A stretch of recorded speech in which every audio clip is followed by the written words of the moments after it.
กินหอดไผกินฮอต FC กินหอด FC โดนแล้ว FC มาถ่ายหามาเด้อน้ำยังนี่เนาะน้ำกาแฟเลยกินน่ะสิบ่ดีดบ่นอนรับอยู่บ่ซะ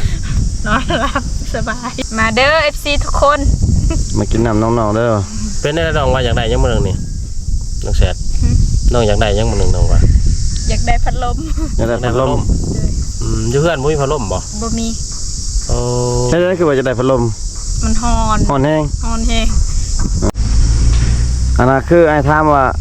เงินน้องไปเฮ็ดเวียกนะน้องเอามาแต่เวียงนะได้บ่น้องวะบ่ได้เพราะว่าไปแต่เดือนเดียวนึงเนาะเดือนปลายแสดงว่าเงินซื้อข้าวได้จะเอาเงินมาใช้เนาะ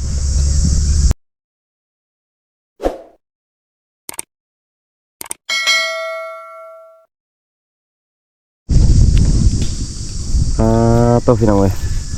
มาอยู่กกไม้ผมกกไม้บกพี่น้องเว้ยสีเขียวเสือกับสีเขียวใจคนนี่เป็นสีแดงตีนสีชมพู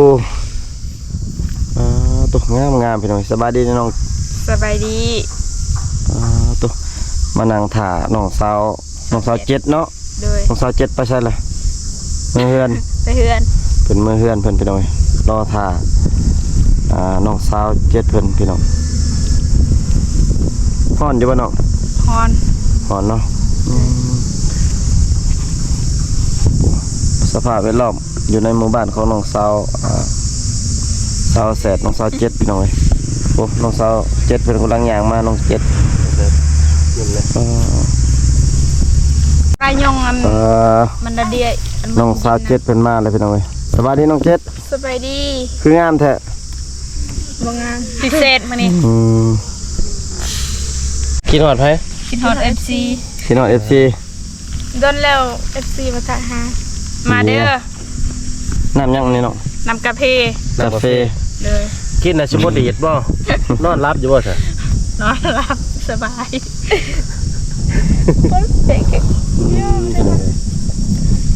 อันนี้ก็เป็นอีกคลิปนึงที่ว่าพาพี่พาน้องมานั่งดิ่งนั่งหัวนั่งแบบร่มกันไว้นำเนาะบ่ไผเนาะแม่นเพราะว่านั่งอยู่เฮือนอากาศร้อนแห้งเนาะบ่ไหวอยู่นี่คล้ายๆแน่พี่น้องอยู่ห่มกกไม้เสียงอยู่ลายจุดขาวเนาะมีแต่คนขาวๆเสียงจักจันห้องแจกตัวเดียวชื่อน้องกินแล้วว่าจักจันยังบ่ได้กินยังบ่ทันมีเนาะแต่ละปีนี่ไปติดอยู่ไสแถวบ้านนี่แหละได้ลายบ่ลายจะพอกินสิขายบ่ได้ดอกคันขายนี่เขาขายแบบได้นี่เป็นโตบ่ขายจังได๋ขายเป็นธงใส่เป็นธงใส่อยู่แยงปลาอยู่กระสอบกาอยู่ชอบชื่อน้องเคยขายบ่จักจันน่ะบ่เคยแต่ละปีมีแต่หามากินเองโดยเฮ็ดอะไรกินขัวกินทอดกินบ่กินทอดบางทีก็ตำเอาตำดิบเลยเฮ็ดแก้วเด้เคยเฮ็ดบ่แก้วตำแล้วดูนี่ชื่อน้องอาหารหลักๆอยู่ในเฮือนในซานชื่อน้องนี่ได้ยังกินน้อง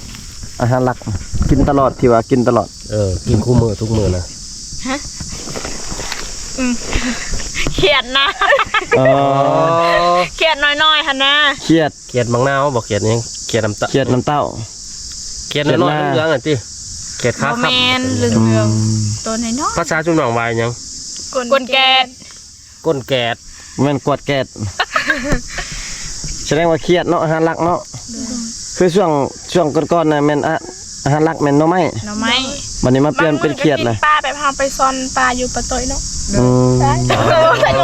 ไปสอนอยู่เซได้ไล่อยู่บางพันไปได้ไปเอายังสอนเอามุ้งชื่อน้องไปกับใครไปผู้บ่าวบ่เอ้ยสาวแสบเพิ่นเอาโพอยู่บ้านปะต้อยคอยเดินนาซาวผู้สาวยังซื้อไอ้น้องนะสาวตินสาวตินนั่นบ่แม่นสาวแพทย์ผู้นึงอีกสาวแพทย์อยู่บ้านปะต้อยละเอาผัวถือว่าหากินไปพี่น้องส่วนร้ายยามอยู่หลักๆเพราะว่าจะอยู่ใส่เขตตัวเมืองกับไปสอนเขียดที่กันเห็นอยู่ได้ยามมื้อแรกเข้าไปน่ะสอนนี่ต้องได้คอยย่างบ่เลิกย่างไวย่างทำสอนเขียนทำต้องย่างไว้ย่างหรือแล่นก็ได้ไปบ่เมื่อยเลยแล่นแล้ว เอามาเฮ็ดจังกินบัดนี้ได้เขียดแล้ว ก็ยืน กินต้มอบ ครัว คั่ว ครัวเอา คั่วใส่ผักบ่ ครัวใช่ปะครัวใส่หัวใจพร้อม เยี่ย ขัดให้ FC กินน้ำ นี่ FC บ่มาใส่อะมูใส่ให้ FC เลย เป็นว่าใส่ใจนำ ก เพิ่ ระ น นั ว่าก น้ำเลย อ้าวสุดก่อนคืออ้ายได้ยินว่ามี FC คนไทยบ่ดินน้ำสุนองบ่ มี โอ้ มีกระไรป้า ล้นแล้วบ่ นั่นแล้ว เพิ่นมาสุดก่อนหั่นบ่ มี เพิ่นมาจักคน ซองเนาะ รอบ่มันถึกใจน้องอยู่ฮะ สเปคจิบ่ สเปก อืม ยันได้ครับบ่มา เพิ่นอายุประมาณเท่าใดได้บ่50ได้บ่อายุ50 โอ้เละ แต่ว่าซ้ำนั้นนะครับได้บ่ ไดเบิร์ด อืมน้องบ่ย่านบ่ เขาแต่แขวยังดี บ่ เท่าแต่แขวเอวยังดี ยังดีอยู่ แสดงว่าบ่ได้ย่านนี่เนาะผู้เฒ่าเพิ่นยังก็บ่ได้ย่านเนาะอืม ผู้เฒ่าแห้งมาก ยังหนัก อย่า เป็นหยังจังหมักเป็นหยัง มาก ผู้เฒ่ามีประสบการณ์หลายบ่ เลย เขาผ่านทุกข์ผ่านยากมา กับเขา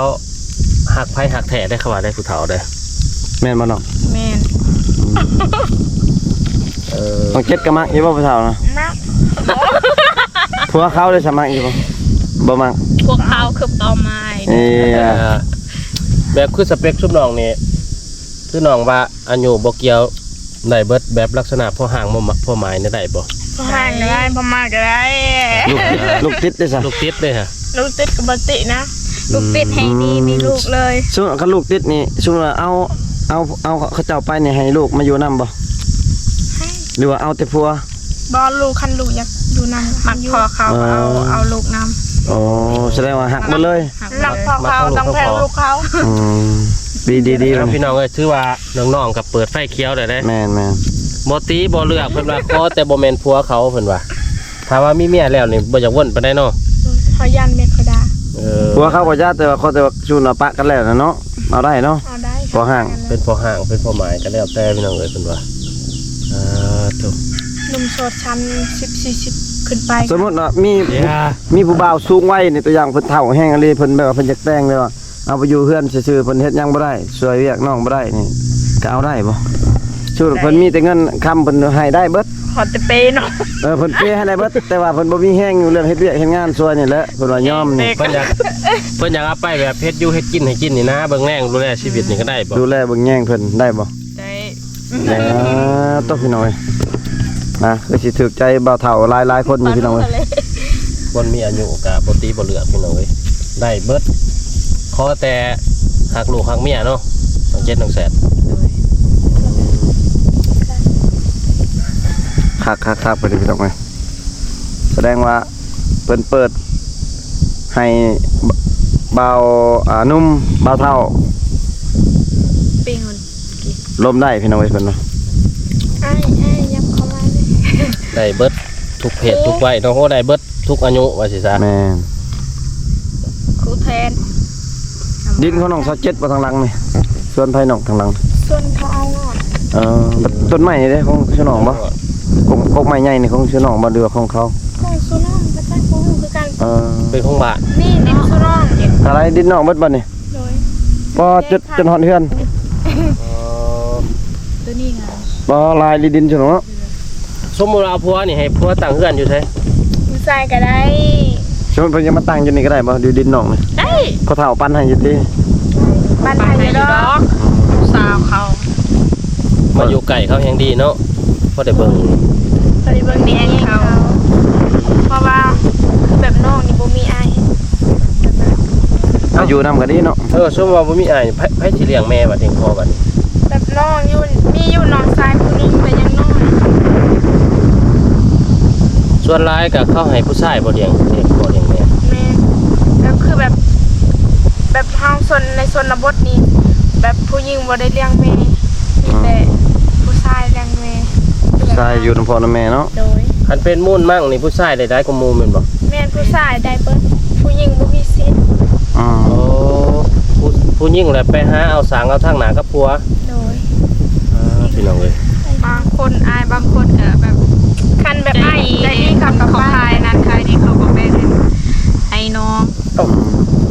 ว่ามูลมั่งนี่เป็นของผู้ชายเบิดเป็น ของ บ่ ผู้ชายเบิด โอ้คิดว่าแบบมีลูกจักคนในคนพ่อแม่กับปั้นในเบิดทุกอย่างทำกัน มีแต่ผู้ชายคือว่าแบบเขาได้แบบสัตว์เลี้ยงลายก็มีแต่ผู้ชายหั่นแหละส่วนลายได้ โอ้ถ้าอ้ายอยากให้หรือว่าน้องอยากให้นี่จังได้ โดยคันเขาให้แล้วเอาคันเขาบ่ให้แล้วก็แล้วเลย อ้าวแต่ถ้าว่าคือสมมุติว่าในเฮือนน่ะมีแต่ผู้หญิงเด้ซะผู้สุดท้ายคือน้องเจ็ดนี่ก็แต่งงานไปอยู่น้ำผัวบัดอยู่แต่2คนน่ะให้ได้มูลบัดนี้ ปั้นกันคันมีผู้ชาย แบ่งกัน โดย เป็น คันมีผู้ชายแล้ว เห็นบอกในเขตชนบทเขาจะถือเป็นผู้ชายเป็นส่วนใหญ่เนาะ แม่น เป็นแบบรักๆตัวหัวหน้าครอบครัวพี่น้องเอ้ย ปิ้งเราอะไรอย่างนั้นเดียวมายินแต่ไม่ คือน้องๆเพิ่นว่าถ้าว่าผู้หญิงต้องแบบไปหามูลทางหน้าเพิ่นว่า สมมุติว่าสิน้องได้ผัวไปนี่เนาะตัวอย่างว่าผัวเพิ่นมีเงินนี่เพิ่นอยากให้สิน้องแบบค้าขายน้องหาเงินนี่สิน้องแบบอยากขายแบบใดน้องตัวอย่างว่าเพิ่นมีเงินเพิ่นอยากเปิดห้านให้สิน้องขายนี่ตัวอย่างเพิ่นน้องอยากขายหยังน้อง จะขายเครื่อง ขายเครื่องขายเบียร์บ่หรือว่าขายขนมหรือว่าขายเสื้อผ้า ขายเสื้อผ้าก็ได้ใส่ขายทุกอย่างเลยนะ อ๋อ แสดงว่า คือน้องนี่แม็กขายออนไลน์ มาขายออนไลน์ แสดงว่าค้าขายนี่แฮงมักเลยเนาะชุมน้องเนาะ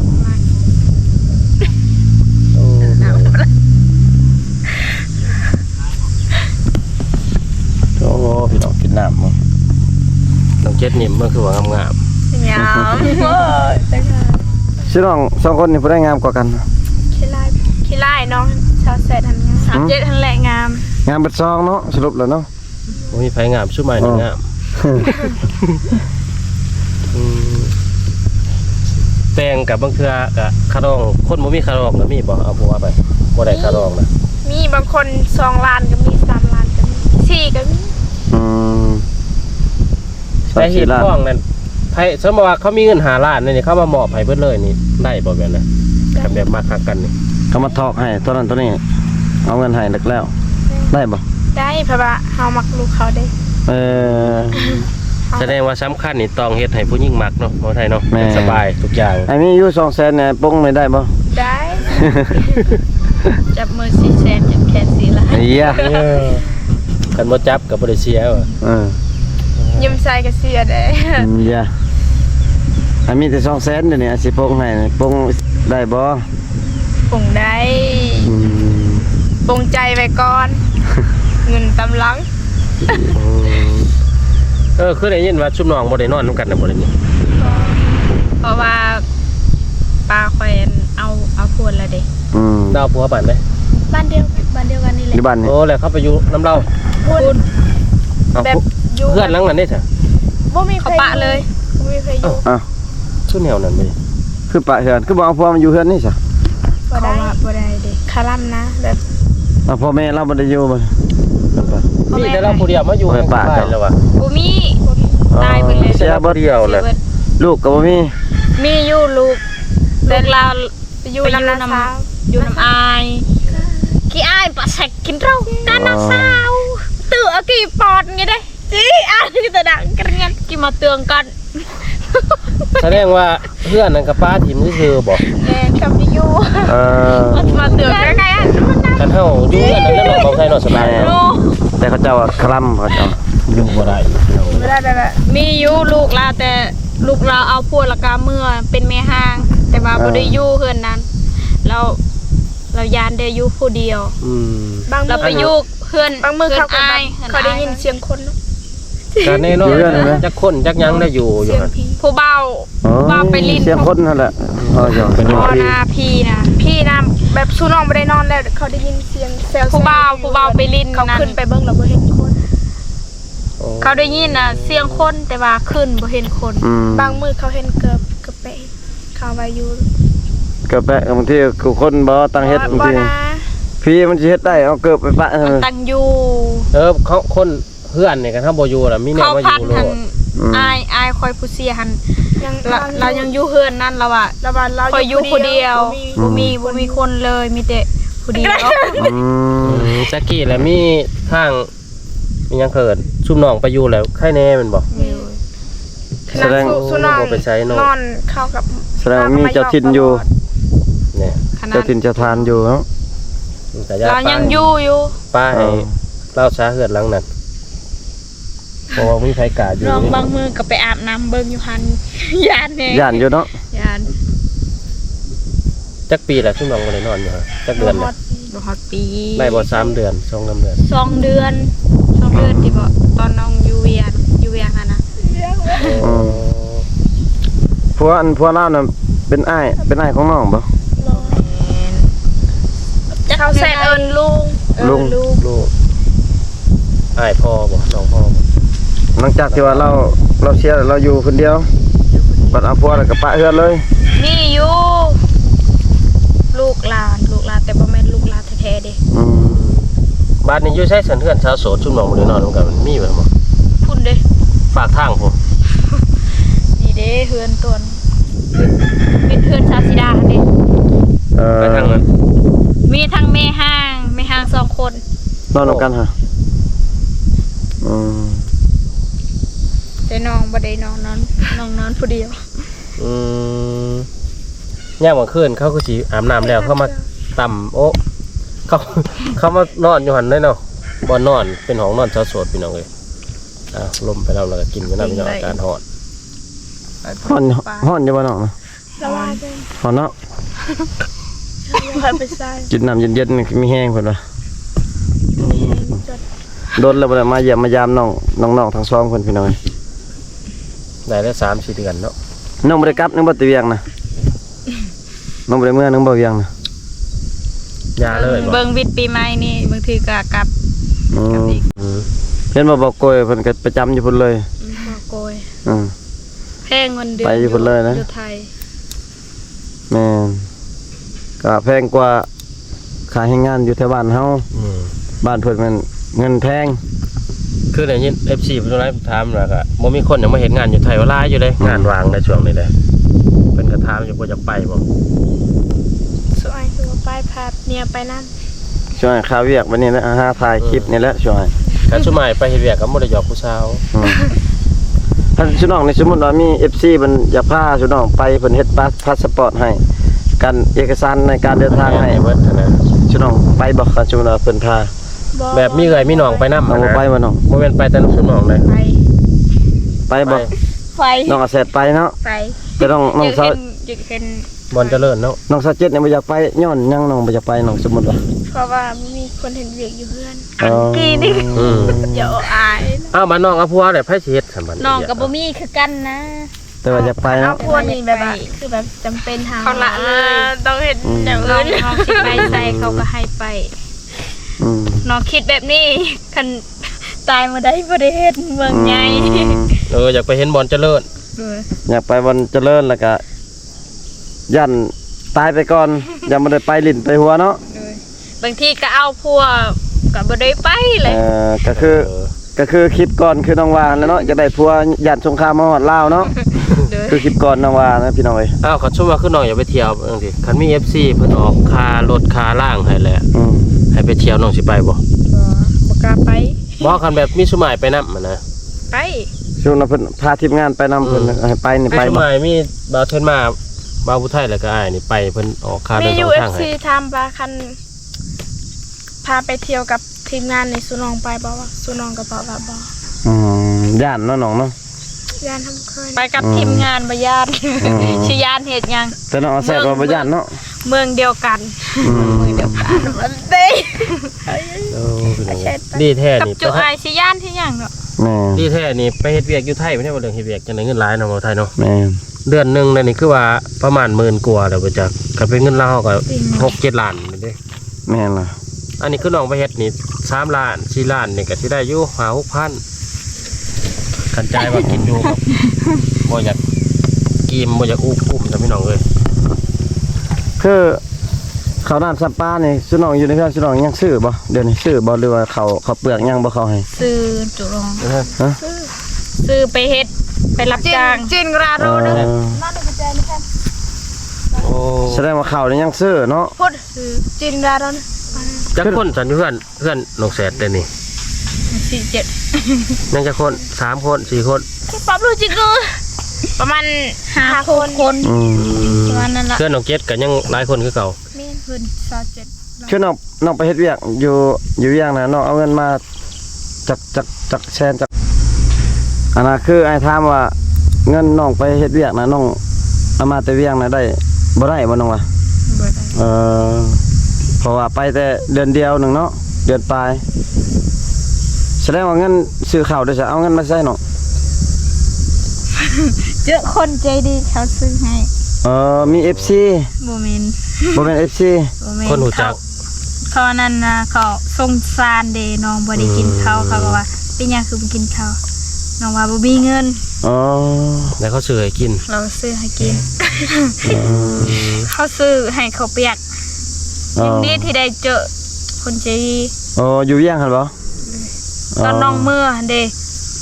น้องบ่มี บ่มีเงินค่ารถ มีแต่เงินค่ารถสิกินข้าวบ่มี แต่เพิ่นให้ เด้ โอ้ใครอยู่เนาะพอได้ใครๆเนี่ยพี่น้องเอ้ยพอได้ช่วยกัน แบ่งปันน้ำใจคือเพิ่นว่า คนลาวคนมีน้ำใจคือเพิ่นว่าเนาะ คือถ่ายอยู่ไทยนี่แฮงเพิ่นใจดีเด้ แม่นคนไทยแฮง ซอยเรือกัน แฮงจะดีกว่าลาวอีก แต่ก็มีบางคนอยู่เนาะ แม่นมันว่าบางคน ก็บ่เสมอไปพี่น้องเอ้ย บ่แม่นเบิดทุกคนนะบ่แม่นนะพี่น้อง ผู้ใจดีกับใจดีคือผู้บ่ใจดีกับผู้ใจดีคือกันได้พี่น้องเอ้ยแต่ว่ารวมๆแล้วก็ ใจดีเบิด แม่น ใจดีเบิด เบิดแล้วบ่คือบ่ยิน กินให้มันให้โตต้นโตเย็นกินหลาย ทุ่มซ้ำเพิ่นว่าพี่น้องเอ้ย ๆน้องแซดอาบน้ำนะอาบอยู่ในห้องน้ำบ่หรือว่าไปอาบน้ำห้วยน้ำมันนะ ยังน้ อยู่ห้องน้ำแล้วเนาะ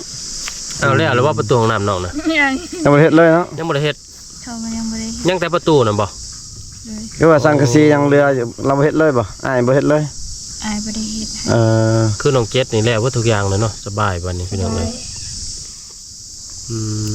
พี่น้องเอ้ยถ้าเป็นไผอยากซอยน้องแสดซื้อประตูห้องน้ำก็ซอยแน่อาบน้ำไปละแวงไป อยากได้พัดลม จะได้พัดลม นอน อยากได้พัดลม เก๋เจ้าเดีย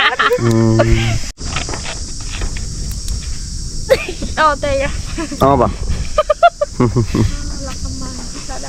งามเนาะ มาเด้อ FC ทุกคน มากินน้ำน้องๆเด้อ เป็นได้น้องว่าอยากได้ยังมื้อนึงนี่น้องแสดน้องอยากได้ยังมื้อนึงน้องว่า อยากได้พัดลม อยากได้พัดลม อยู่เพื่อนบ่มีพัดลมบ่ บ่มี โอ้ ใช่คือว่าจะได้พัดลม มันฮ้อน อ่อนแห้ง ฮ้อนแฮง เวลานอนนี่นะเวลานอนเนี่ยอันนี้วิเอา เอา เอาปึ้มวี ตุ่มพี่เอา พี่น้องเอ้ย น้องเจ็ดได้ใส่อยากได้ยังอยู่ในมันจำ บ่อยากได้กันบ่พัดลม นี่ได้ผัว อยากได้ผู้บ่าว อยากเลยอยากได้บางที อยากได้ยัง ป้าดูเลย อยากได้ตู้เย็น โอ้ บ่มีตู้เย็นในเฮือนน่ะ แม่ยังบ่มี ยังบ่มีตู้เย็นเนาะ พี่น้องเอ้ย ตู้เย็นประมาณ 3,000 4,000เนาะได้บ่ช่วงนี้ประมาณเท่านี้เนาะ ประมาณ5,000 ได้ประมาณนี้แหละพี่น้อง มันมีรุ่นน้อยรุ่นใหญ่ ไป กัน ซื้อมือซองก็ได้อยู่ดอกบ้านซั่น คือน้องแสบเพิ่นว่าจะได้พัดลมพี่น้องเพราะว่าอยู่เฮือนเพิ่นร้อนโหด ตู้เย็นมีแต่บ่อยู่เฮือนน้อง บ่มี บ่มีคือกันเนาะ ว่าคือน้องแสบว่าคันว่าบ่ได้อีหยังก็ขอแต่พัดลมบางเทื่อ FC เพิ่นซอ ข ย อแต่พัดลมบ่ขออีหยัง ผ่าน ห มา ลาย เห็น อยากได้แต่พัดลม เด้อ อยากเย็นเนาะ ก็สิประมาณ อยากกินน้ำเยแซเอาอยู่ห้องน้ำ ว่าใช่ พัดลมนี่ก็สิประมาณ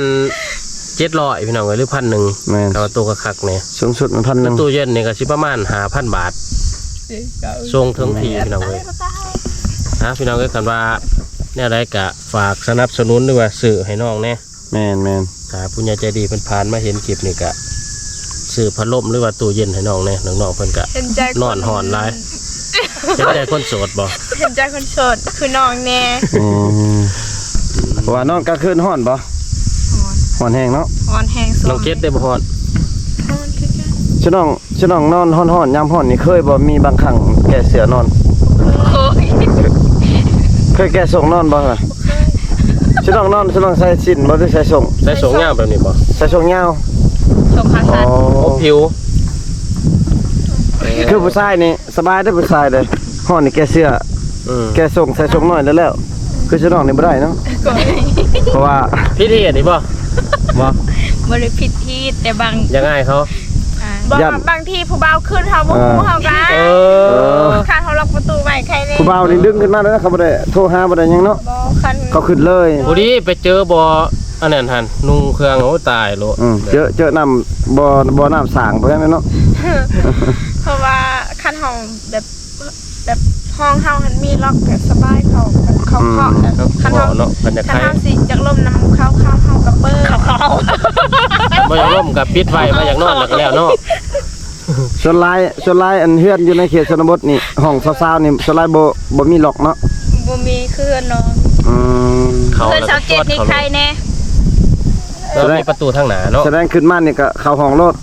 ดึงผ้าห่มรถนี่บ่อ๋อพี่น้อง ดึงปลาเฮามันก็สมพันธ์ เยี่ยเอาเลยโอ้พี่น้อง พี่น้องเอ้ย อันน่ะคือน้องสาวแซดเพิ่นว่าอยากได้หยังก่อนน้อง พัดลม น้องอยากได้พัดลมอากาศร้อนเนาะนอนกลางคืนมันร้อนพี่น้องเว้ยบัดน้องสาว7อยากได้ตู้เย็นบ่อยากได้ตู้เย็นพี่น้องเว้ยก็ฝากถึงผู้ใหญ่ใจดีนั่นแหละเนาะหรือว่าผู้ใหญ่ใจบุญพี่น้องที่เลือดผ่านมาเห็นคลิปนี้หรือว่าไม่เห็น เห็นคลิปซูน้องกับอีต้นซูน้องเนี่ยเด้อฝากติดตามเนี่ยเด้อ ซื้อให้น้องแน่เนาะส่งเสริมน้องพี่น้องเอ้ยน้องก็นอนแบบทรมาน ปีไหม ตอนรับปีใหม่อยากเปิดแฟนเนาะ เดี๋ยว แฟนนอนกลางคืนพี่น้องเอ้ยมันร้อนเนาะก็คือ FC ได้ครับส้มอยู่ในคลิปนั่นแหละเนาะพี่น้องเนาะเรื่องราวข่าวๆก็คลิปนี้ก็เบาไทยก็สิได้ขออนุญาตปิดคลิปไว้เพียงเท่านี้ก่อนพี่น้องเอ้ยขอบอกขอบใจ FC ที่เข้ามาติดตามรับชมคลิปแต่ต้นจนจบพี่น้องสิ่งสำคัญกันจะเริ่าลืมสนับสนุนน้องๆแล้วก็ทางทีมงานเฮาพี่น้องเอ้ยเนาะอยู่ดีมีแห้งเบิดสุขสุขคนพี่น้องเอ้ยบ๊ายบายแน่นอน